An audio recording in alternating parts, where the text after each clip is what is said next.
Guys, we've got to do another video. Erik Ten Hag's been sacked. Fuck off. What? I've just seen it. Ornstein. Let me just check there's not a wind up, but my mate's just texted me.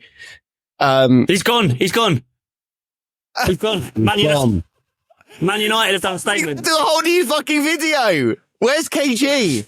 Let's do it right now, lads. Let's do it right now. We'll keep going. Okay. We've literally just been recording a video. And as we are recording, Erik Ten Hag has been sacked as manager of Manchester United. And I just want to start. Let me just start with this, because this day has been coming a long time, and I've seen it coming a long time. I'm fucking clairvoyant at this part. All right. And I said at the end of last season, I just really wanted Manchester United to continue down this path with Ten Hag. Give him another 200 million. Throw your support behind him. Blindfold yourselves to all the Premier League football, because apparently that doesn't matter as long as you're winning trophies. Thank God they did that, because so many of the absolute bullshitters who supported Ten Hag throughout so many countless broken records of terrible performance after terrible performance would have used that as the politician that he is to protect him, to defend Erik Ten Hag and pretend like, oh, if we'd just given him more time, it would have been fine. They gave him more time. They gave him all the money in the world. And that man proved not only to be the worst manager Man United have appointed since Sir Alex Ferguson, but to be one of the worst managers I have seen in Premier League history. To take 600 million and to invest it in such a bad way, to make a team so much worse, season after season, it's been staggering. And all of those people who said, he's great, he's this, that, and the other, you've been exposed, man. You haven't got a fucking clue what you've been looking at, because this guy's been fucking shocking. And how it took this long, thank God that INEOS and Sir Jim Radcliffe are as fucking shite as they are, because the sunken fucking cost fallacy that they've employed by pumping more money to this buffoon has only helped all of your fucking rivals. Thank God you did this, because now the next manager's got to come in and have an absolute shit tape of a fucking squad to sort out. To be fair, they're not as bad as what he's made them look, but what a fucking moronic move by INEOS. You fucking morons. Brilliant. Why? And also, Brilliant. they've left it far too late, haven't they? Because now Thomas Tuchel's got the England job. He was the primary candidate that they wanted. Who are they going to replace him with? It's going to be Ruud. It's going to be Ruud van Nistelrooy. He's odds on. I think they're also saying Ruben Amorim, but everyone's linked with him. They won't get him in time. What it'll be is it'll be an Ole Gunnar Solskjaer situation where it goes to Ruud van Nistelrooy. Unfortunately, I absolutely hate to say it, but they'll probably get a draw now against Chelsea. That'll be seen as a massively positive result. And then the clamour for the fact that obviously, like Ole Gunnar Solskjaer, he is somewhat of a he is a club legend, and then Ruud van Nistelrooy get the job there. I'm absolutely fucking gutted to hear that news. What were we, 6 days out? 6 days out from being able to face Ten Hag's Man United? And listen, Van Nistelrooy might not hit the ground running, but they got a much better fucking chance of having something against us now than they did. I'm fuming. Joey, we've got United at the Emirates on my fucking birthday. On my birthday, we had United at the Emirates. All I wanted was that fucking clown in their technical area, and we're not going to get it now. They've ruined my birthday. I feel like the bald nonce. Thanks for this. You've ruined my holiday. Fucking unfair. The breaking news as well is that Ruud van Nistelrooy has been appointed as the interim manager. So that I think that they're does so obvious, aren't they? That does question the ability that they're going to give it to him long term if he has been officially named an interim. This is the thing, How many Josh, days off Christmas are we? When they interviewed 7 different managers over the summer and then made Ruud van Nistelrooy assistant manager, I thought they were really going to put their weight behind Ten Hag. Do you know what, mate? They obviously wanted to, but when you look at it, 11 points in 9 games and a goal difference of -3, 8 goals scored. Like, this is actually identical. I think it's like worse actually for goals scored than when Manchester United last got relegated. That's how bad this has been. Brian, they won trophies. Bit about it is how long. Why are you annoyed? They won trophies. They're good. They've won 2 trophies. Do you know what? Yeah. the politician in Ten Hag as well, I'm really going to miss that about him because I've never known someone be able to gaslight people in such a way. Like after that Spurs defeat, a few days before the West Ham game, they asked him about it and he went, I ignored that game because we had a man sent off, so it doesn't even count really. Like that was his whole way of dealing with that. And it's like for 42 minutes before the sending off, they ripped through you every single time they got the ball. These look like this is Big Ansia. This is a team who's also struggling, and yet they made you look like relegation fodder. And the fact that he just dismissed it, went, well, we had a man sent off. It's like Newcastle have had players sent off and won games this season. Yeah. Arsenal have had some fantastic performances when they've had a player sent off. Like the idea that when you get a man sent off, it's as good as over, ignore it, la, la, la, la, la. The fact that he could even say that in an interview, I am going to miss him because this is the first manager when Newcastle have ever gotten results against Man United. Even with all the other shite managers, we still struggle. He's been a revelation. Can I tell you something? This shows everything that opposite fans think about Man United and about Ten Hag, right? That news has probably hit me as hard as when Jose Mourinho was sacked for Chelsea. I'm absolutely devastated. The question is, I have loved this last 2 years. They've been brilliant. He came in with quite an analytical image, and a way of speaking that made him come across as like the intelligent manager rather than the passionate guy who's going to shake footballers and motivate them, you know? And the reality is it was all absolute bollocks. And it's what I love about this more than anything is no one can say the usual shite that we've had to listen to from some of these clueless people who go, well, it's the same players that, you know, got the last manager sacked. And you look at them and you go, are you for real? 600 million spent. He's had every single thing and the man was fucking terrible. I deserve an apology from a lot of Man United fans because I called this fucking months ago. And I'm just gutted that we're not going to see where it would have went because I genuinely was sneakily thinking this might end up in the relegation, scrap this. But now maybe the players might pull their finger out because honestly, where he fucked it really was his man management, in my opinion. Like his tactics were shite, but his man management, you can tell that the players who could have actually transformed, you know, draws into wins, losses into draws, players like Marcus Rashford, Bruno Fernandes, they stopped playing for him months ago, really, in my opinion. Like the level drop has been insane. And even all the players who he brought in, ironically, who he'd had previous relationships with, still look like they gave a fuck either. I don't think he can muster that emotion from players. No, the only people happier than the Man United fans right now with the Man United players. Because like you say, even the ones that he brought in, they weren't having him, man. And look, there's obviously the examples of, I've got no doubt that we're now going to see better performances from Marcus Rashford. I've got no doubt that we're going to see better performances now from the likes of Bruno. But at the same time, is any manager going to get a better tune out of Anthony? Some of these boys, like some of these signings, they're stuck with now and they're big money signings. So not only has he gone, he's left the house in an absolute state when he's left. 100%. Do you know what I mean? 100%. That's the biggest issue. The biggest issue, like when INEOS came in, I thought, you know what? If you want to let Ten Hag run for a bit, fair, but take that fucking credit card out of his wallet. What are you doing? Yeah. And then over the summer, Mazraoui in, De Ligt in. Like, whoever goes in there, I mean, like, Van Nistelrooy must have been watching all that happening going, please take the fucking card away from him. Please take the credit card. They're fucked. They are stacked with players on insane contracts that no one's going to buy. No one's going to buy any of these players off them. De Ligt is losing value like a fucking sandwich with a yellow sticker on it.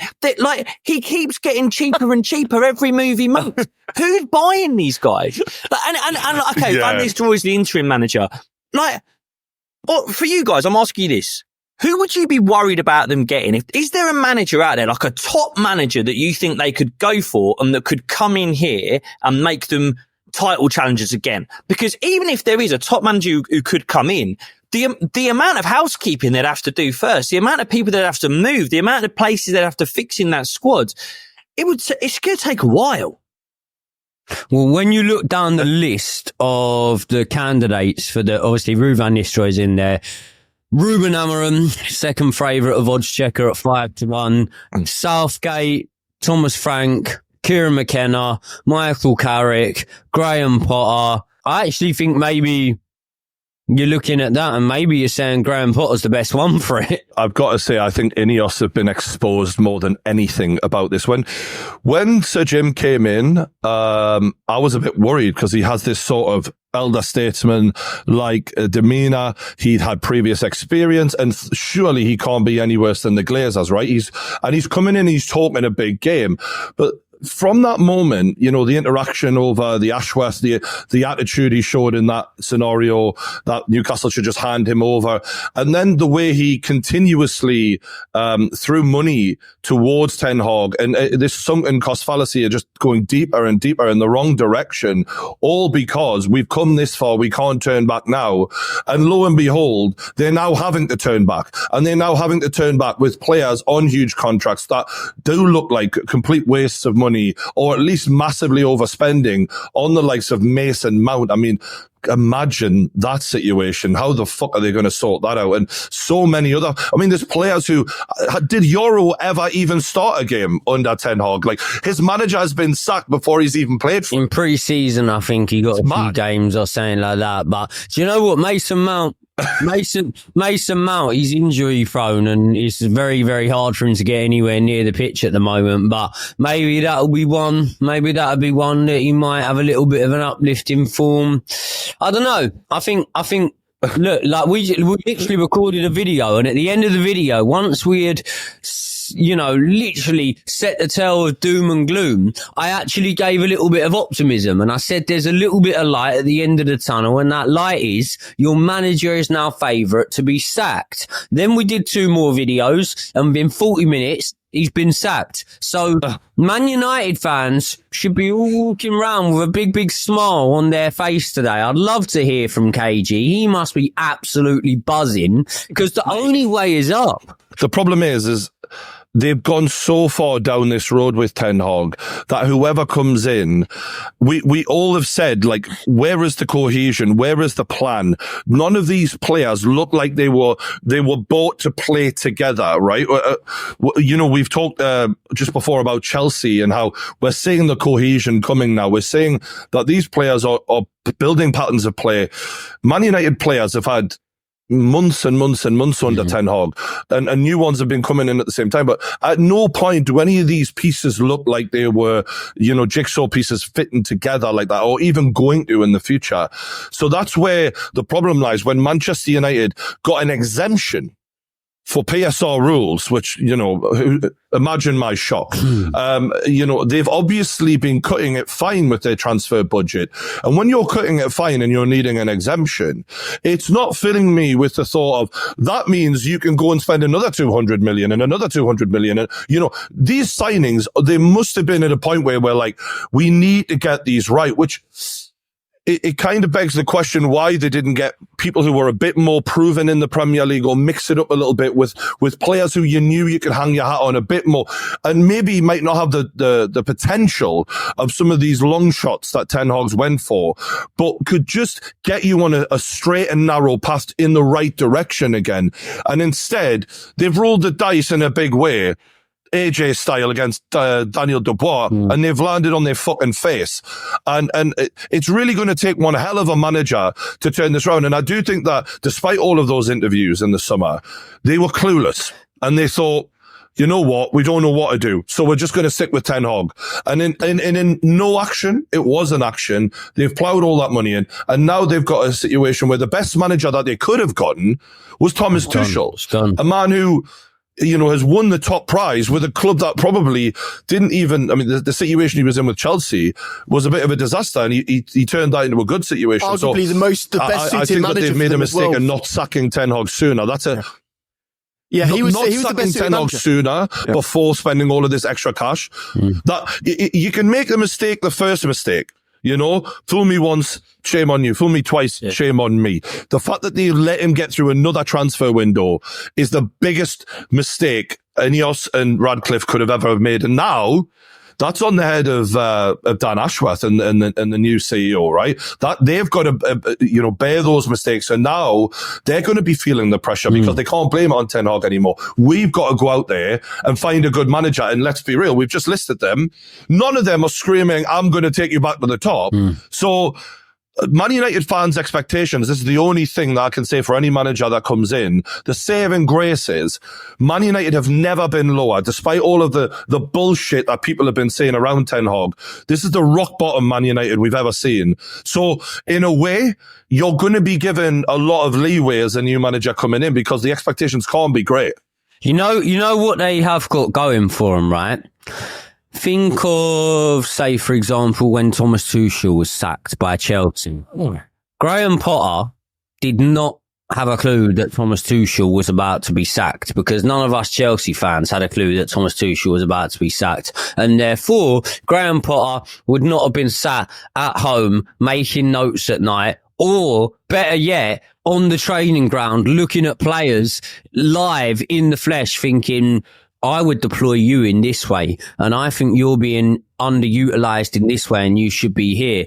Whereas this whole time, Ruud van Nistelrooy, like, mate, look, I am just an idiot on YouTube, and I did a pre-season predictions video where I predicted the table, and I said, I promise you now, by Christmas, Ruud van Nistelrooy will be managing Man United. Dig it up if you don't believe me. I promise you, it's on my YouTube channel, right? And by the way, I'm not Albert Einstein here. I'm not Nostradamus, because everyone could have known that. But Ruud van Nistelrooy, if me, some idiot on YouTube knew it, Ruud van Nistelrooy knew it. So this whole time he's been smiling at Ten Hag, he's been talking to Ten Hag, but he's been knowing, mate, keep that seat warm for me because I'm gonna slip nicely into that seat in one or two losses. So this whole time Ruud has been prepping. Ruud has been looking at how stylistically he's going to set up this team, the changes he'll make, the personnel that he will be starting in place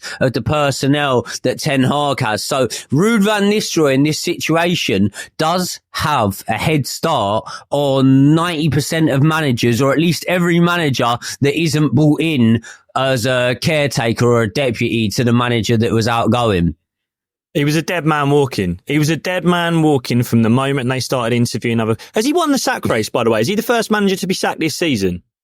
Yeah. Yeah, in the Premier League. So he spent a quarter of $1 billion. That's 3 seasons in a row he's won something. 3 seasons, yeah? Put some respect on this man's name.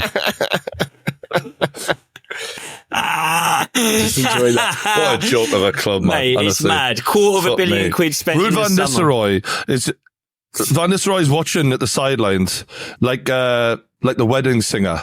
He's losing his mind. And I'm reaping the benefits. Like, Van Nistelrooy is delighted. I mean, what a chance for Van Nistelrooy, right? Like, I mean, it could go to shit, but no one will blame him. No one will blame him because none of this is his fault. He's got a free hit at it. And he was good at PSV. I've always thought Ruud was quite an intelligent guy. He was a hell of a fucking footballer. He was good at PSV. And if you're Marcus Rashford, who's been having a fucking stinker the last 18 months, you're looking at this, you're going, all right, you're probably one of the best strikers this club has ever had, Van Nistelrooy. It's time for me to start learning how to do this. And that'll be the most interesting thing is what he does with Rashford for me. Over the next few months, if he could get a tune out of Rashford, if he can turn Rashford back into the 30-goal-a-season striker he was 2 years ago, it wasn't long ago, I think straight away he's done something big for Man United. And we've already listed him, but there's other players in there. There's good players in there that he could get more out of than Ten Hag was getting. Like, I know it's a fucking mess, that squad, but it wouldn't take long. He couldn't get any less, could he? No. Come on. Do you actually rate this squad? Like, I feel like I'm going a bit insane here. Like, I'm looking at this squad and I'm thinking like, players that I actually rate for the future. I'm going Kobbie Mainoo. I'm going Garnacho. I'm going Højlund. I'm going De Ligt and Martinez. I think are decent. And I think you could do an argument for Onana. Are there any other players there that you're going that are like title challenging? But what's players? that? 7? You said 7 players, haven't you? That's the thick end of the team. They're but they're better than 14th. They're better than this. 14th, but we're talking like Van Nistelrooy's going to come in and he's going to completely change the fortunes of Man United and everything is on the up. I said it in a video recently. This is a transition that Man United are going to have to go through, and this is the beginning of the transition. This isn't a point where we're midway through. This is I would go so far to say that being the Man United manager is the most difficult job to take in world football right now. I think what they did wrong though, bro, is with Chelsea, there was an acceptance of we going to have to go through this transition now. And they obviously, what they did fairly well by the looks of it is they targeted a certain age profile, as we like to say on the kickoff, of player. And although in that, doing that, you're going to get some duds, you're going to get some wrong. In letting Ten Hag be the man to decide who was coming in, they couldn't have picked the worst custodian at that point for that transition. And what he has done in turn, and this is the thing that all of those Ten Hag defenders have to fucking carry on their shoulders. Those ones who said, I didn't know what I was talking about. On your head be it, because you're the one who supported this buffoon in not just taking your club.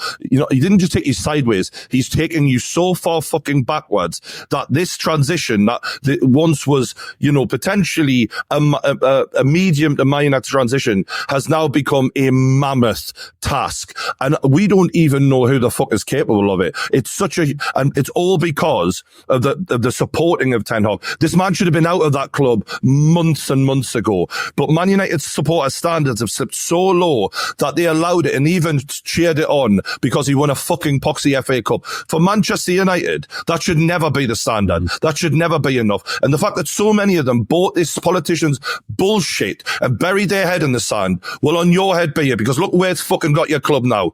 You've only got yourselves to thank. And don't forget to thank me, because I told you a long time ago, but you didn't appreciate the wisdom of the true Geordie. Well, now you'll listen. Sorry, lads. Sorry. I've gone. You have your moment, bro. You've waited for this for years. You all laughed at me. You all laughed at me. Well, who's laughing now? Okay. I'm not the type of man to say I told you so, but I fucking told you so. Top all right? comment on this video. The kickoff talking about Man United again. We just need this one, Will. It would just not cover the news. If you don't want us to talk about Man United again, try being the biggest club in the world and not being 14th in the fucking league, you idiots. Yeah. You don't want to be spoken about. Who do we think Joey said this on the last clip we did. If the next games go a certain direction, you've got Ipswich playing Leicester, I think you got Everton playing Southampton, was it? And then obviously Chelsea, Man United. Man United could be in 16th. That's how bad this has gotten. And again, as you have said, lads, it ain't going to turn around overnight. But who they choose next is such an important move. And for that reason, if I was a Man United fan, I wouldn't actually be against taking their time now. Ironically, they've taken too long to make the decision on Ten Hag. But this next decision is so important. They need to think about, do we go for an intermediate boss until we get the big, the full throttle top level manager? Can they even attract that anymore? I mean, what? Who's available? Who's a top level manager that's available? They're always attract top managers. This is the thing. It's the reason we talk about them every week, because they are Man United. They are the biggest club in the world. They can pay managers as much as anyone in the world can. But the point that I think really fucking sticks there is who's around. And do they have the bollocks to do what Liverpool did? Because let's be fair to Liverpool, right? 6 months ago, none of us were talking about Arne Slot. And 6 months ago, if Man United had been linked with Slot to replace Ten Hag, we would have all probably gone, who's Arne Slot? Has he really got this? And to be fair to Liverpool, he's come in and he's done a fucking great job replacing Klopp. My question with United isn't whether there's a good manager who would go there. My question is, do they have the bollocks to take a gamble on talent? Because the clubs that have really improved the last few seasons, they haven't gone for the easy names. They haven't suffered from status anxiety and tried to bring in a big fucking name who's going to come in and put the club on his back and go, I'm Mr. Man United now, in the way that they've done in the past, in the way that they did with Van Gaal, with Mourinho, which, let's be honest, they did a lot better than Ten Hag did, but they were not the right acquisition. The correct acquisition for Man United will be someone who's a talented manager who can see the future of that team on the pitch. And that's going to be a difficult thing to do. And they're going to have some bollocks, and they're going to have to do what Arsenal did. They're not going to go to fourth. They're not going to go first. The first thing Man United have got to do is finish 8th. That's what Arsenal had to do. We had to do 8th twice. And then their fans are going to have the bollocks to stick with it while they get better slowly, because they're very similar to where we were post-Wenger. They've got a lot of old players on big contracts that you can't just get rid of. They might have to rip some contracts up because no one's buying Casemiro. No one's buying half of these fucking idiots they've put on these contracts. They're going to have to suffer. And that's going to be the big question. Are Man United ready to suffer to get better? Because if not, they'll do the same thing again. 3 years with some 50-year-old, 60-year-old manager who'll leave them in the same place they are now. Yeah, they need a great coach, don't they? They need someone who can elevate players and actually improve players. And that is something that Erik Ten Hag, despite people saying, oh, well, he made Kobbie Mainoo better. It's like, we never seen Kobbie Mainoo before Ten Hag put him in. There's nothing to prove that. Yeah. He made no one better. He made almost everyone worse. And that's where they need to go different this time. They need a manager who they know, who they've got provable data to show he can take players and improve them, because there's going to be a lot of that needed. Because as I've said, they spend so much money. I don't know how much more they can just keep splashing relentlessly like this. Is there anything else you want to put in, lads? I think we've covered a lot of this. I want to ask every single one of you to put down who you think is going to be the next permanent Man United manager. I would go with Ralph Rangnick. Wow. I would guess Potter, just because of the Dan Ashworth connection. Yeah. I think that there's a feeling of a safe pair of hands with him for the time being. I would guess him. I'm going to optimistically go Southgate. I think there was a lot of noise around that. I think there's an INEOS connection there, and I would just love to see it. I just have such a good time. I'm going Southgate. Can I just give you the spoiler though? The manager is already the manager right now. It's going to be Ruud van Nistelrooy. They're not going to act on it. Look how long they took to get rid of Ten Hag, how many people they interviewed, how reluctant they were to finally just pull the trigger and do it. They are going to give Ruud van Nistelrooy until the end of the season. Ruud van Nistelrooy is going to have an uplift in their form, albeit not anywhere near enough to have them competing at the Champions League spots or whatever. Their best bet would be being in the race for maybe a Europa League spot come the end of the season if the coefficient goes our way, and that means that Europa League is 8th instead of 7th or something like that. It will almost be a little bit like, do you know what, the last one was so bad that this one's good, and then possibly we will encounter these sort of problems and questions further down the line. Ruud van Nistelrooy will be the Man United manager until at least the end of the season. I think they could go for Thomas Frank. I think that's my wild outside bet. By the way, all of the rumours on Twitter in the meantime, while we've been discussing this, is that there's strong interest in Nagelsmann. He's the Germany manager. Well, there you go. They're saying they're very interested in taking him on. Mate, I'm very interested on taking Dua Lipa for dinner tonight. Right, she's not fucking coming. Yeah. What I will say is on the inactivity of INEOS in their strategy of let's take everything really slow so that it looks like we're really calculated and measured and well thought out, because that makes us look more intelligent. And the fact that they just fucked it anyway is hilarious. It just shows, man, like, a bad decision taken slowly is still a fucking bad decision. So I think that they should try and get whoever their man is, they should try and get him in as soon as possible. And not just, waste any more time than they already have. We'll wrap it up there, lads. Great chat as always. Let us know your thoughts in the comments below, unless you disagree with us, in which case, get fucked. Thanks for watching the kickoff. We'll see you on the next one. Stop making me laugh, man. Oh.